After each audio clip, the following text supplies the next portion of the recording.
Привет всем, меня зовут Елена, вы на моем канале, и как обещала, сегодня я покажу вам, как я делаю градиент по акрилу, и также покажу, как я храню свои все втирочки. Начнем с того, что нам для этого градиента по акрилу нужен, естественно, акрил. Акрил, в принципе, я в нем не разбираюсь, но у меня они все такие мелкие, дисперсные, да, мелкие такие, мелкого помола. Этот акрил я купила у нас в Германии, большую баночку, сразу намного. И как вы видите, он такой мелкий, прям порошок такой вот, он очень мелкозернистый. В принципе, товаром я очень довольна, и прекрасненько получается на нем делать градиент. Единственное, что я считаю, что если вы этого еще не умеете, просто вот уделите время, сядьте, помучайтесь, и все получится. Также у меня есть пару баночек акрила с AliExpress. В принципе, насколько я могу судить, не знаю ничего о акриле, они одинаковые. Не вижу вообще никакой разницы. Просто, ну, это, допустим, цветной, он розовый, и я бы все-таки посоветовала его покупать прозрачным. Также у меня есть от этой фирмы такой персиковый. Я их смешиваю с акрилатиками. Уже показывала видео, чтобы они были более густые. Также их впихиваю туда. Подробненько в том видео посмотрите. И немаловажная такая часть в этой технике — это вот кисточка. Эти кисточки я покупала у нас в Еврошопе. Купила сразу 2 набора. И вот из 2 наборов у меня 2 одинаковые кисточки. Вот они шикарные. Мне они очень нравятся. Кстати, я ими работаю и в нормальном рабочей жизни. Я ими укладываю гель. Мне они очень нравятся.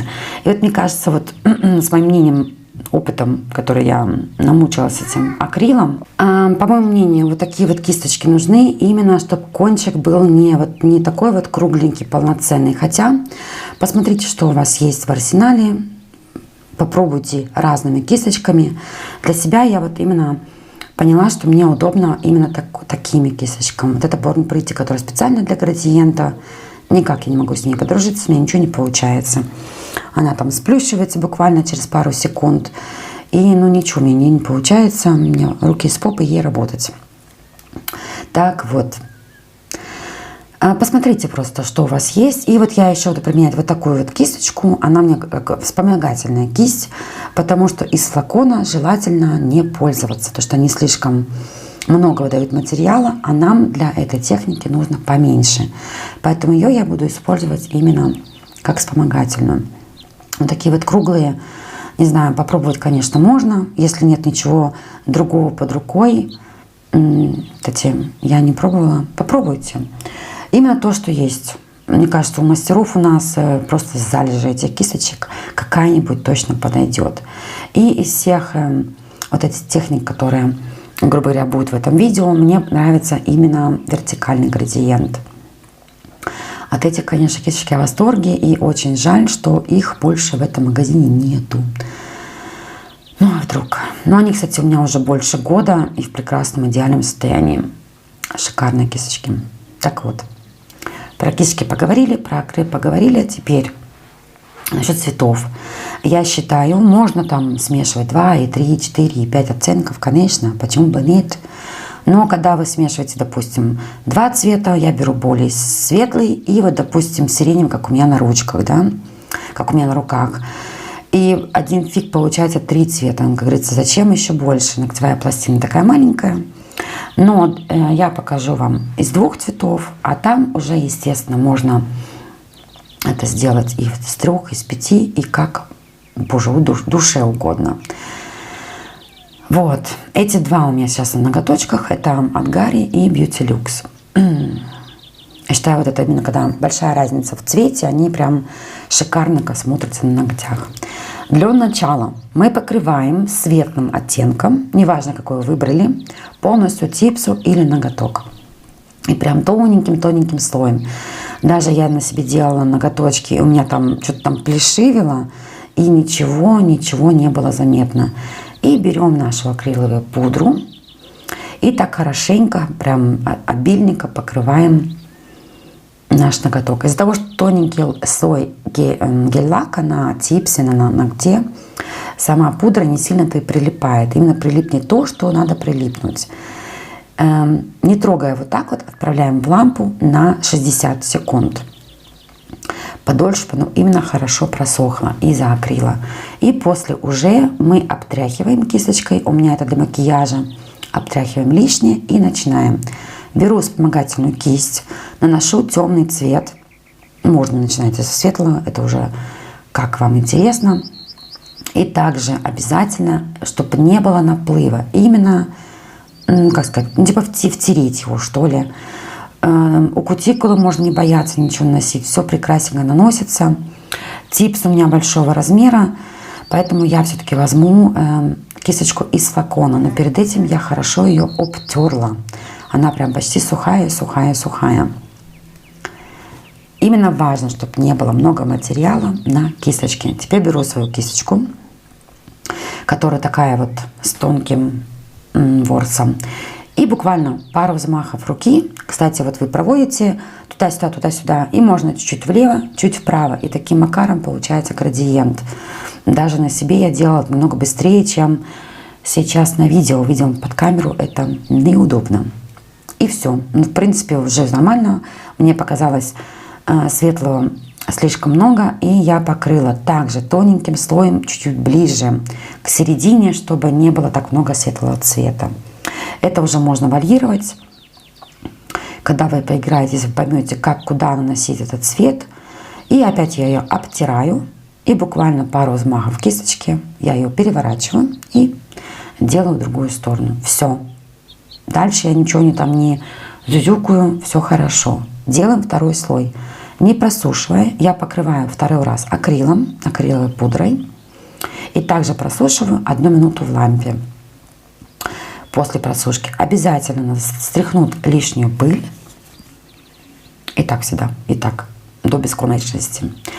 2 слоя вообще хватает. Если у вас гель-лаки, которые хорошо пигментированные, 2 слоя вполне. Опять же наносим второй слой. Тут я уже нанесла уже как во второй раз при первом варианте, чуть подальше.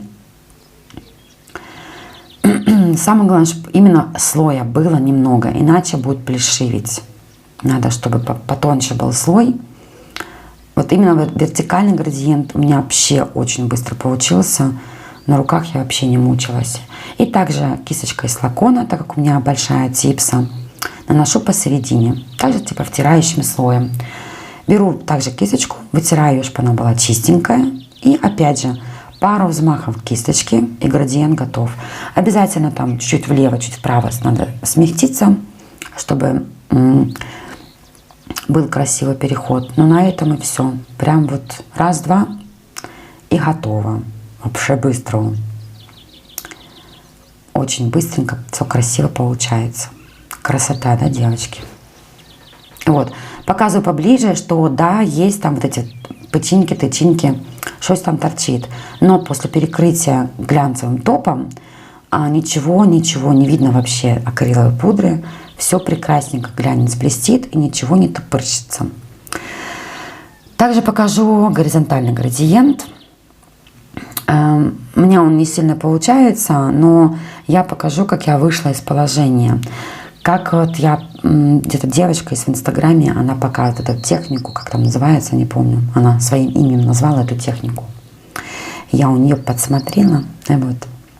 Так вот, ее варианта у меня не сильно получается. По крайней мере, вот эти пару секунд, что она показывает видео, неполноценные видео такие она дает, чтобы завлечь на ее курс. Так у меня не сильно получилось. Я слегка дополнила это все дело. Опять же просушили, убрали лишнюю пыль. Наношу вот этой вспомогательной кисточку прямо сразу около кутикулы. И вот даже на этом лаке видно, что вот он чуть-чуть, вот видно, если чуть больше цвета, то он начинает плешивить. Поэтому нужно, чтобы цвет лака был однородный, одинаковый по всей толщине и не такой уж сильно толстый, вообще тоненький слой. И вот это вот сиреневого цвета прям очень-очень-очень мало наношу. Беру свою кисточку, которую я использую для градиента. Также ее вытираю, у меня там мокренькая салфеточка, и буквально задевший вот этот кончик начинаю слегка растушевывать. Растушевала, протерла кисточку, забираю чуть поглубже, чуть дальше, опять растушевываю вниз. И мне вот такой вариант не сильно нравится, у меня ничего не получается. Видно вот эти вот переходы.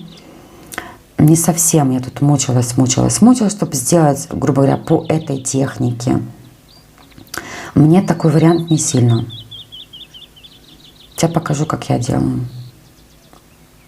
Или в другой типсе, я не помню, как я точно делала. И вот тут я лишнее убрала, чтобы не было сильно такой разницы в цвете. Видимо, я решила, что окей, на втором слое я это все дело исправлю. Опять же, по мокрому наношу акриловую пудру. Нужно, чтобы ничего не блестело. И после этого я отправляю в лампу, просушиваю 60 секунд, убираю пыль лишнюю. И вот делаем второй слой. Так же самое, как и первый. Все то же самое. Лака должно быть немного, иначе там будет видно, что где лака много, где немного. Прям я растираю его по типсе, по акрилу, он так хорошо втирается.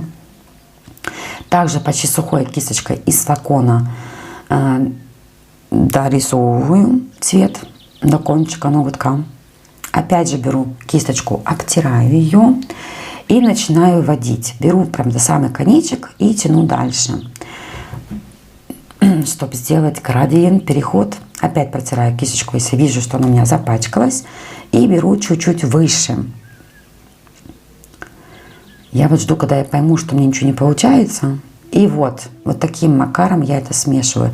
То бишь, как вот в первом варианте я делала вертикальный градиент, вот так же самое я делаю и в этом варианте. И вот тогда у меня получается идеально просто идеально. Красотень. Вот так вот мне очень нравится. То бишь, сначала вы протираете вниз, потом обтираете кисточку, делаете ее почище. И вот буквально там пару взмахов руки муки, короче, влево-вправо, и получается шикарно. Как-то я писала, что у меня есть, коричневый цвет, куда его впихнуть. Я такая подумала, надо сделать градиент сразу на осень.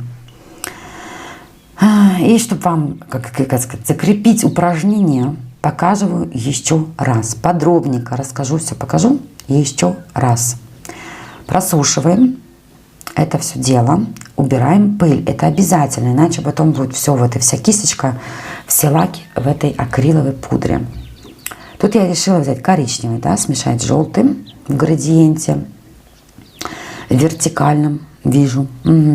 Беру вертикальный градиент и наношу коричневый цвет. Чуть подальше, то что в первом варианте я поняла, что слишком много светлого я оставила.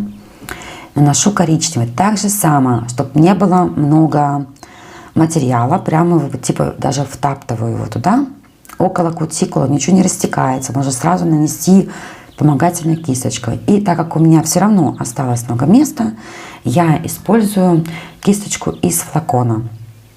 И теперь беру кисточку для градиента и вот так вот буквально пару взмахов руки влево-вправо чуть-чуть. И все. И красиво. И шикардос. Можно не переворачивать кисточку, можно перевернуть клиента, если он занимается йогой. И все. Смотрите, какая красота получилась. Это еще только первый слой. Мы это все дело повторим, продублируем. Опять же, на мокрый, еще не просушенный гель-лак нанесу я акриловую пудру. Хватит теребить, Лен, наноси пудру уже. Вот, хватит.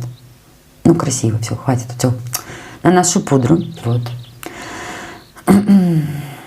Опять же, на мокрый, да, не просушивая, наношу пудру, так обильненько, хорошо.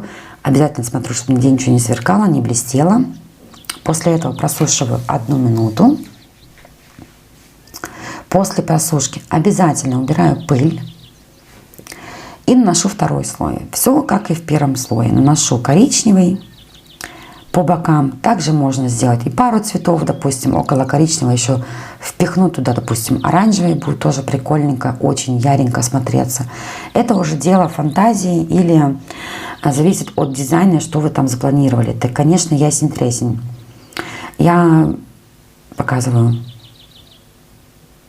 пример, а там как поведет. Также с флакона наношу я желтый цвет. Как видите, он очень-очень тонким слоем. Иначе потом этот лак лишний будет вам мешать. Придется куда-то его убирать. И вот сначала вниз, вверх, потом чуть-чуть в бок, влево, вправо. И все. Там буквально раз 4 надо провести. И уже получается градиент. Красивый, симпатичный. Просто ляпота. Реально красиво. Так вот. И после просушки не видно никаких остатков акриловой пудры. Все ровненько, все гладенько и все симпатичненько. Показываю еще вариант. Также просушила уже с акриловой пудрой. И по акриловой пудре наношу, опять же, горизонтальный градиент. Что удобно, да, в этой технике, говорю еще 100-500 раз. Наносить вспомогательной кисточкой, тогда у вас у кутикулы ничего не затечет. Обязательно нужно, чтобы не было наплыва цвета. Тут оранжевый такой, он более, менее пигментированный. Но тем не менее на втором слое ничего, никаких там помех в развитии не будет заметно. Так же само сначала я подбираю вот как-то краешек, да, его вытягиваю. Потом я лишний желтый тоже уберу. Протираю кисточку, забираю чуть подальше цвет. Продолжаю. И вот так буквально раз, два, три. И все. И не видно никаких вот. Все красивенько получается. Буквально пару раз провести вот именно слева направо, а не вверх и вниз. И все. Лишний желтый также я убираю, потому что это будет потом видно, заметно. Покрываю это все акриловой пудрой. Так, чтобы не было проплешин, ничего не блестело. Просушиваю обязательно 1 минутку. Меньше я не пробовала, поэтому не спрашивайте. Сказали 1, значит 1. И вот на втором слое уже будет градиент более такой изящный и намного ярче, чем он был в первый раз. Хоть и цвет такой полупрозрачненький, но тем не менее все прекрасненько, красивенько получилось. Видео я ускорила, надеюсь, вы это заметили, что вам не было так скучно. Говорю я тоже много, чтобы не было скучно. Цвет на желтый нанесла также очень тоненьким слоем, чтобы, не дай бог, не было лишнего. Потому что когда я тонировалась, я очень много раз наносила, я много типс использовала, всяких разных цветов. И заметила, что вот именно лишний лак очень мешает в градиенте. И вот смотрите, пару раз промахнула и красиво. Когда это все перекроется глянцевым топом, то смотрится просто шикарно. Кстати, много раз видела градиент под матовым топом. Это тоже очень красиво смотрится. И покажу я вам, как я делала, свой рисуночек. Вот так вот у меня представлены, показываю я своим клиентам мои лаки для стемпинга. Я взяла просто какой-то рисунок и всеми своими лаками отпечатала. И таким способом промаркировала, пронумеровала свои лаки. И вот я вот так подбираю, какой цвет подходит. Я думаю, подходит вот этот цвет. Очень даже шикарно подходит он. И его возьму и использую. Взяла просто сеточку, которую нашла у себя. Просто сеточка, мне кажется, должна быть более такая крупная. Если взять поменьше сеточку, то пропадет рисунок. Эти пластины покупала 200 лет назад. Ссылочку, к сожалению, найти не могу, но я их обожаю. Обалденные акриловые пластины. Часто ими раньше пользовалась. И взяла лак для стемпинга, будем прийти. Такой он сиренево-бордовый. И просто отпечатала. Я очень много получаю комплиментов от окружающих людей в магазине. Очень оригинально получились мои ноготочки. Очень довольна дизайном. Допустим, вот к этому цвету я подобрала вот этот оранжево-желтый. Он хорошо подойдет. И на осень это очень красиво смотрится. Мне кажется, градиент смотрится так сложно, если его уметь делать, то это несложно. И вот так вот я подбираю цвета. Всегда, когда вот мы хотим что-то сделать из стемпинга, я беру вот эти свои типсы. подставляю к пальцу клиента или к цвету и понимаю, подходит он или нет. И таким макаром достаю цвет из своей палитры, из своей коробочки, ящичка. Вот это, кстати, желтый с коричневым мечтала сделать давно, наконец-то шло время. Очень красиво. Можно любую сеточку сделать, можно все что угодно сделать, смотрится просто шикарно. И вот такой вот сиреневый цвет, это старые лаки от Born Pretty, у меня сейчас на руках. Красивый дизайн, я хочу уже его переделывать, но что-то мне жалко его переделывать. Кажется, хочется и колется. Красивый дизайн получился. Но мне чуть не ходит ничего такого яренького, оранжевого. Поэтому может быть, но не факт. Сейчас я еще чуть-чуть занята. Переделаю свои ноготки. И, по-моему, они будут опять с градиентом. Вот такая красота у нас получается буквально за считанные секунды. Это очень быстро делается. Самое главное посидеть над этим градиентом и понять, как он делается. Я считаю, смотрится шикарно. И показываю вам, как я храню свои втирки, присыпучки, там, не знаю, там. Купила вот такие вот таблетницы. Они продаются у нас везде. Кстати, на Алике тоже я их видела. И это очень удобно. Хранить так втирки. И открывать очень быстро. Вот так вот у меня посыпушки лежат. Тоже очень удобно. Кстати, когда я купила эти коробочки, я, по-моему, уже делала видео. Это очень удобно. И я вот их пронумеровала. И также на типсах пронумеровала то, что у меня в коробочках. Так у меня выбирает клиент какой-то там номерок. И потом уже я открываю коробочку. Открывать коробочку очень быстро, удобно. И самое главное, что чистый стол. Блин, это ж так удобно. Так у меня хранятся пигменты. Тоже очень удобно ими пользоваться. Конечно, это дело каждого, но для меня это, блин, реально очень-очень удобный способ. И мне открыть их легче, и показать их легче. И вижу я все. Единственное, что я вот это все перекомплектовала, но еще не поняла, ну, как не помню, где что у меня лежит. А мне еще надо это все для себя рассортировать. И вот покажу, не помню, показывала нет, по-моему, да. Вот так вот я храню свои миллионные эти... забыла. Ну, короче, вот эти вот штучки. Тоже у меня их, боже, сколько у меня их, ётерманы. Ну, там мне все, и всякие прибамбасы, и, не знаю, потом в Тейде я покупаю всякие посыпушки, там, не знаю. Жалко выкинуть и не пользуюсь. Очень удобно хранить, когда вот они, стразики, вспомнила. Стразики именно вот, минус в том, что оно такое полуматовое, прозрачное. Поэтому я приклеила на гель вот их сверху. Были прозрачные, были прикольненько, намного лучше. Мне так намного удобнее. Намного удобнее пользоваться, но все равно не пользуюсь. Потому что стразики, не знаю, редко любят. И вот такой вариант тоже я покупала в Тейде. Они в Woolworth магазин. По-моему, 2 евро стоит такая штучка. В Woolworth эти звездочки, они светятся в темноте. Я про них тоже забываю. И очень удобно пользоваться такой штучкой. Она такая большая, такая увесистая, огромная. И вот свои тоже посыпушки всякие разные, которые жалко выкинуть. Я также их сложила вот сюда. И вот таким же, сказать, способом я тоже храню бульонки. Это тоже очень удобно. Не отдельно каждая, а вот именно вот в таком варианте. Это очень удобно, девочки. Так вот. Все цвета видно, не знаю, все не этот. И надо отдельно показывать каждую коробочку клиенту. Достала все свои палитры вот такие вот. И сразу можно понять, что у тебя есть, а чего у тебя нету. Или что докупить, что заканчивается. Нет вот этих 1000 маленьких коробочек. И вот такую штучку я насыпаю. Вот такая вот угловая тоже треугольник покупала на Алиэкспресс. Беру сколько мне надо, или там смешиваю с топом или с базой, смотря что там я делаю. И потом вот остатки высыпаю обратно. На этом у меня все, девчонки. Спасибо за просмотр. Оставляйте ваши комментарии, а мы увидимся в следующем видео. Пока.